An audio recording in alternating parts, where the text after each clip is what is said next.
Welcome to tele twist. आज का episode कुछ ऐसा है जो आपको रोमांच और उत्सुकता से भर देगा। कहानी की शुरुआत होती है एक ऐसे पल से जहां हर चीज बदलने वाली होती है। कहानी का केंद्र वासु है, जो आज देव के सामने खड़ा होगा। वासु का मन काफी घबराया हुआ है। उसे पता है कि सामने वाला व्यक्ति सिर्फ उसकी बात नहीं सुनेगा, बल्कि उसकी हर प्रतिक्रिया को ध्यान से देखेगा। वासु सोचता है कि क्या वह साहस के साथ अपनी बात कह पाएगा या डर उसे रोक देगा। यह कहानी एक छोटे लेकिन बेहद महत्वपूर्ण पल की है, जो बाद में बहुत बड़ी घटनाओं की नींव रखेगा। वासु अपने घर के अंदर धीरे धीरे चलता है। हर कदम के साथ उसकी धड़कन तेज हो रही है। उसे लगता है कि जैसे समय भी धीरे धीरे बढ़ रहा है। उसके दिमाग में सवाल उठ रहे हैं। क्या मैं सही निर्णय ले रहा हूं? क्या देव मेरी बात सुनेगा? क्या वह मुझे समझ पाएगा? उसकी आंखों में डर और बेचैनी साफ नजर आ रही है। यह वह समय है जब हम दर्शकों को महसूस कराते हैं कि वासु सिर्फ एक व्यक्ति नहीं है, बल्कि हर उस इंसान का प्रतिनिधित्व करता है जो मुश्किल फैसलों के सामने खड़ा होता है। जैसे जैसे वासु कदम बढ़ाता है, कहानी में तनाव बढ़ता है। उसकी हर हरकत में घबराहट साफ दिखाई देती है। हाथ कांप रहे हैं, सांसें तेजी से चल रही हैं और दिल जोर से धड़क रहा है। दर्शक इस स्थिति से खुद को जोड़ पाते हैं और सोचते हैं कि अगर वह वासु की जगह होते तो क्या करते। यह वह समय है जब कहानी अपने चरम पर पहुंचने वाली है और हम देखते हैं कि वासु के भीतर और बाहर दोनों तरह की लड़ाई चल रही है। वासु अब देव के सामने खड़ा होता है। उसके मन में एक अजीब सा मिश्रित भाव है, डर, आशंका, लेकिन साथ ही थोड़ी उम्मीद भी। वह जानता है कि यह पल उसकी जिंदगी बदल सकता है। उसके दिमाग में कई विचार दौड़ रहे हैं। उसे याद आता है पिछली घटनाओं का असर जो उसे इस निर्णय तक लाया है। वह सोचता है कि क्या उसे सच बोलना चाहिए या चुप रहना चाहिए। यह वह समय है जब दर्शकों को वासु की मानसिक स्थिति पूरी तरह महसूस होती है। जैसे ही वासु बोलने की कोशिश करता है, अचानक उसकी आंखें धुंधली हो जाती हैं और वह बेहोश होने लगता है। यह पल कहानी का सबसे महत्वपूर्ण मोड़ है।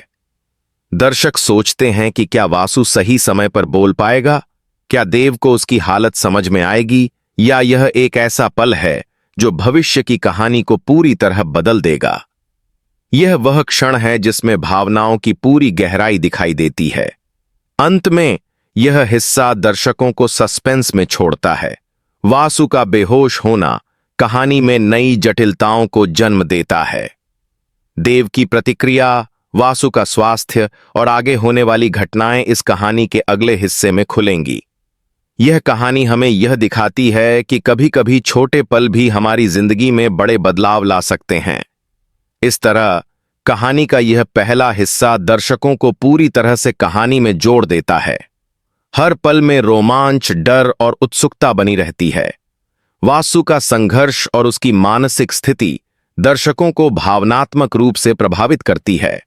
यह हिस्सा दर्शकों को यह सोचने पर मजबूर करता है कि आगे क्या होगा और वासु का भविष्य कैसा रहेगा।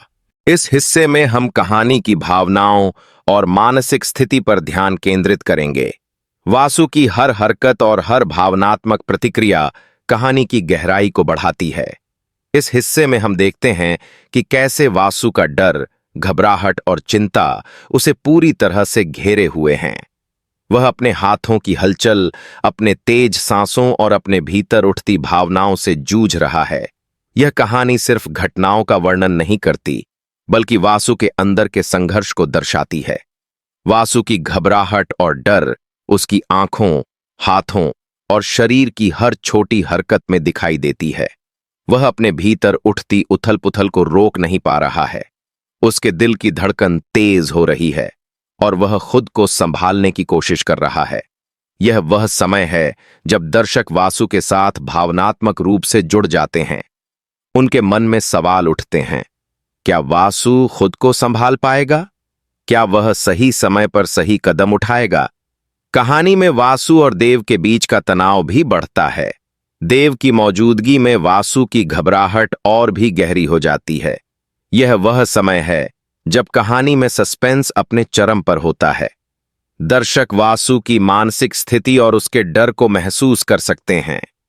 वासु का बेहोश होना और उसका संघर्ष दर्शकों को कहानी में पूरी तरह खींच लेता है। इस हिस्से में भावनाओं की गहराई को दिखाना बहुत महत्वपूर्ण है। वासु के डर, उसकी आशंका और उसकी आशा, ये सभी भावनाएं कहानी को जीवंत बनाती हैं। दर्शक यह महसूस करते हैं कि वासु की मानसिक स्थिति उसकी बाहरी स्थिति से भी ज्यादा जटिल है। कहानी के इस हिस्से में वासु के अंदर की लड़ाई और उसकी कमजोरियों को प्रमुख रूप से दिखाया गया है। वासु का बेहोश होना कहानी का मुख्य भावनात्मक मोड़ है। यह पल दर्शकों के मन में उत्सुकता और चिंता दोनों पैदा करता है। वे सोचते हैं कि वासु का क्या होगा, देव कैसे प्रतिक्रिया देंगे और आगे की कहानी में क्या ट्विस्ट्स आएंगे। यह कहानी का वह हिस्सा है जो भावनात्मक रूप से दर्शकों को बांधे रखता है। कहानी में सस्पेंस और रोमांच बनाए रखने के लिए वासु के अंदर और उसके आसपास की परिस्थितियों को प्रमुख रूप से दिखाना जरूरी है। दर्शक वासु के डर, घबराहट और आशंका को महसूस करते हैं और कहानी के अगले हिस्से के लिए उत्सुक रहते हैं। यह वह हिस्सा है जो कहानी की गहराई और भावनात्मक प्रभाव को बढ़ाता है। अंत में यह हिस्सा दर्शकों को कहानी में पूरी तरह खींच लेता है।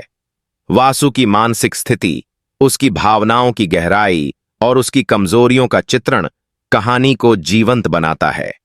दर्शक वासु के साथ जुड़ते हैं और उसके भविष्य को लेकर उत्सुक रहते हैं। इस हिस्से में कहानी की भावनात्मक शक्ति और सस्पेंस दर्शकों को बांधे रखता है और उन्हें अगले एपिसोड के लिए तैयार करता है।